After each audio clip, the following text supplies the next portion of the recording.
Hey guys, welcome back to my YouTube channel.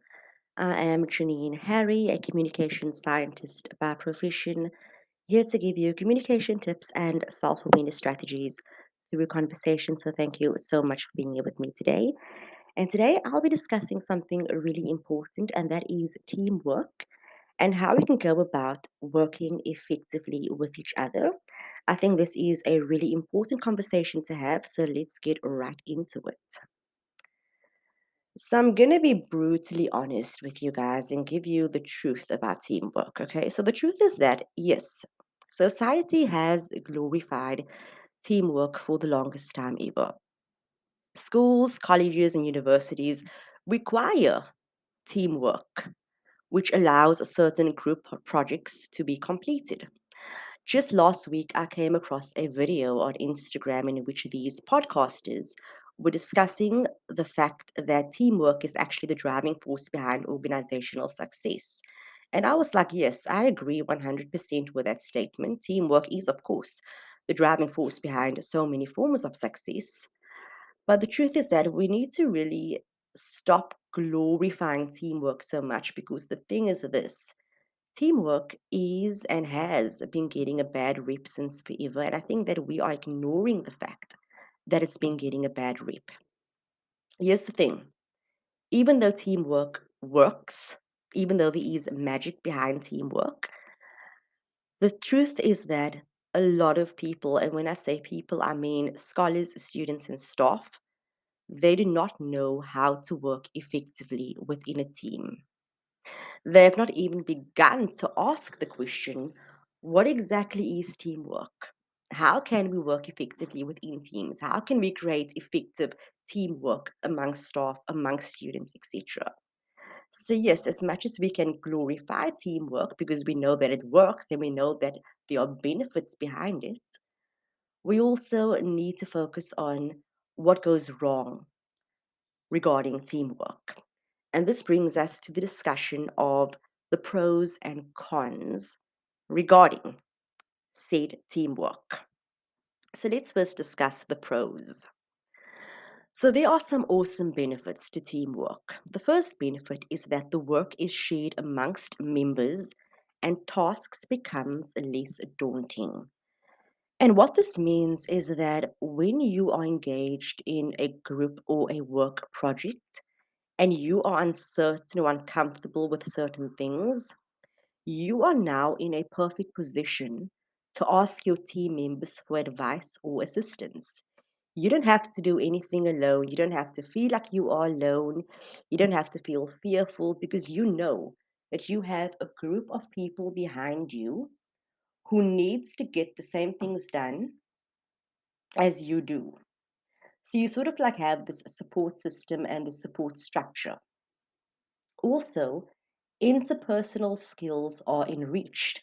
When you are working with people, you actually gain the skill of good communication, effective communication. You learn the skill of giving constructive feedback, the ability to receive constructive feedback. You gain the ability to work well with people who are different to you in terms of the diversity regarding race, ethnicity, religion, etc., etc. So, some really awesome interpersonal skills are enriched through teamwork and group projects. Another pro is the fact that tasks can definitely be completed in a shorter time span. And this is because duties are now allocated amongst many people as opposed to just one person having to do everything on their own. And the last point really ties into the ways in which interpersonal skills are enriched. And this is the fact that a lot of meaningful academic and professional relationships are formed through teamwork. You can actually meet your best friend through teamwork. You can actually get to know somebody really well. You can actually make some really great connections through working with other people. So, yes, there are some awesome pros to teamwork, as I mentioned, and it is actually these pros that are driving forces behind so many people glorifying teamwork within society. But we cannot ignore the fact that there are also lots of cons associated with teamwork. And unfortunately, it is these cons that people are not focusing on and not actually shedding a spotlight on. First of all, one of the most common cons regarding teamwork is the fact that not everyone plays their part. The reality is that a lot of people do have lazy personalities, whereby teamwork becomes a breeding ground for even more lazy behavior. And what this means is that a lot of people might not get credit for the work that others, might not get credit for the work that they have done, because that credit is shared amongst everyone else. And also, people may get credit for work that others have done. And I hear this so often. I hear people complaining about the fact that they are the only ones pulling their weight, whereas other people are just doing nothing. And there is a sort of resentment happening, within that group because of that. And like once again, I just want to emphasize the fact that it is the second point that has contributed to teamwork getting such a bad rep. Like, sorry if I'm sounding repetitive at this point in time, but it is the second point that allows people to just be like, oh my gosh, I don't want to do this whole teamwork thing any longer. Because the reality is that some people are just doing more than others, and yet everyone is getting credit for the project, which is, for lack of a better word, quite unfair. And as mentioned, where teamwork actually allows for great interpersonal skills and meaningful relationships, the opposite is actually true when it comes to cons. Because just as meaningful relationships can be formed through teamwork, the truth is that interpersonal relationships can also break down because people may resent their team members when they are not pulling their weight. Another really icky thing about teamwork is the fact that people are actually quite selective with regards to who they want to work with. As creatures of habit, we feel comfortable working with a friend or somebody that we know really well. But actually, familiarity is not such a good thing after all. It's actually quite important for us to work with people that we do not know that well. So let's get right into the 3 tips which can contribute to effective teamwork. So, tip number 1, and this tip is really important regardless of whether you are the student or the scholar that is allowed to choose your own group, or whether you are actually the leader, the lecturer, the manager, or the supervisor who is the one assigning the group work, whereby you are now in this position to create the group yourself. So, this is important for both sides of the coin, or for people on both sides of the coin. It is so important to know that when team members are too familiar with one another, this is not a good thing. This will actually result in group sessions becoming more of a social gathering whereby people will be inclined to discuss everything else besides what needs to be discussed. If you are working with somebody who is your best friend or just your bestie, you will feel inclined to use that group session as an opportunity to catch up, as an opportunity to speak about what has happened over the weekend, as an opportunity to gossip, etc. So, when there is a lot of familiarity amongst people, less focus is put on actually getting the tasks done. And this will, of course, irritate and annoy other team members. Hence, the resentment amongst individuals when it comes to group projects. So, it's really important to choose team members that you are not familiar with. When choosing somebody that you are not familiar with to work with, it actually results in you getting to know more people, which is great. But at the same time, when you don't know somebody that well, and you need to do a group project or get some type of, team work or assessment done, you will find that you are more likely to focus on what needs to be done as opposed to discussing everything else. So there will be more of a focus in doing exactly what needs to be done. There'll be less focus on speaking about things outside of what needs to be done. Okay, I know that I'm sounding repetitive right there, but yes, the less familiar group members are with each other, the better. And I think that it's really important that we understand this because there is this sort of emphasis on working with people that we know really well because of familiarity and the great things behind, just working with somebody that gets us. But, the opposite is true. It is actually the less familiar we are with somebody that we can actually get things done much faster. However, if there should be any sort of familiarity that should be taking place within the selection of your group, you need to make sure that familiarity is based on certain identity markers only. So we definitely feel comfortable when we have group members that look like us or that share, a certain type of background with us. It's really important to have commonalities in that way.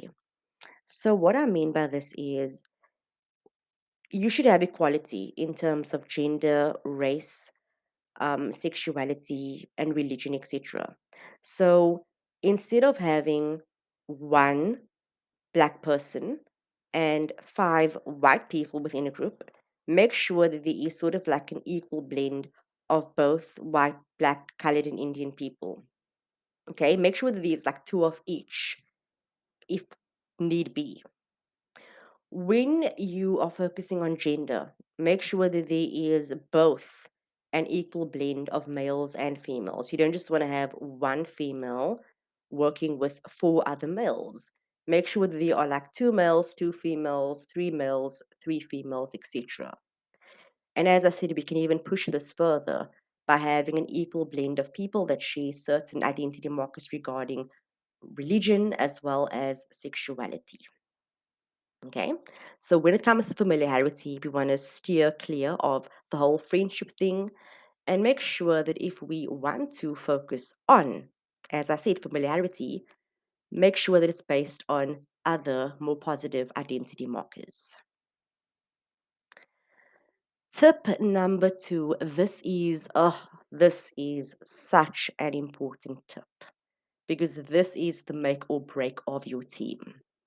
You need to get clear about each team member's strengths and weaknesses and assign tasks accordingly. This is so important. This is gold, guys. Okay. First of all, you have to choose an appropriate team leader. Emphasis on the word appropriate. Unfortunately, a lot of people jump at the opportunity to be team leaders because they are naturally competitive, and also that competitiveness might not exactly be the most best trait. So they might exercise competitiveness and leadership in extremely unhealthy ways. So you need to make sure that you are choosing an appropriate team leader, somebody who knows how to lead, but not just lead in any way, lead in a respectable manner. Okay?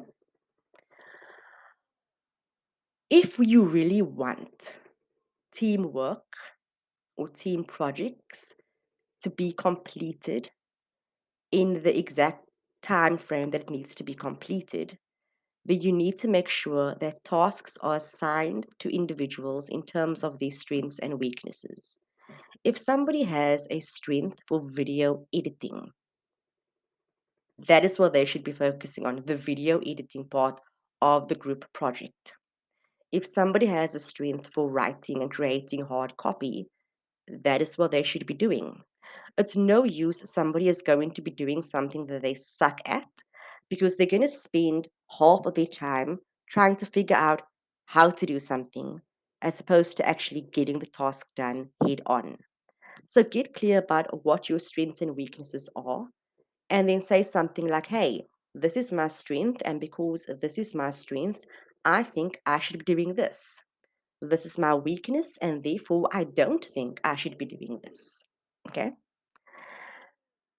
Also, it's important to understand that just because we are assigning tasks according to our strengths and weaknesses does not mean that our strengths and weaknesses need to remain the same over a long period of time. And this is because group work actually becomes learning opportunities. If you have a certain weakness in a particular area, group work can allow you to learn something from your team members. So, in one particular project, you may find that you are really bad with video editing, or you're really bad with certain forms of writing, or you're really bad with graph writing, or whatever the case may be. By actually paying attention to what somebody who is strong within that field, who has expertise in that field, you get to learn. And guess what? In the next group project, what was once your weakness now becomes your strength. Okay? So, group work can definitely allow our weaknesses to become strengths because it becomes learning opportunities in which we not only doing what needs to be done in terms of the project, the assessment, the task, etc. We're also learning new skills along the way. Okay, really, really important, guys.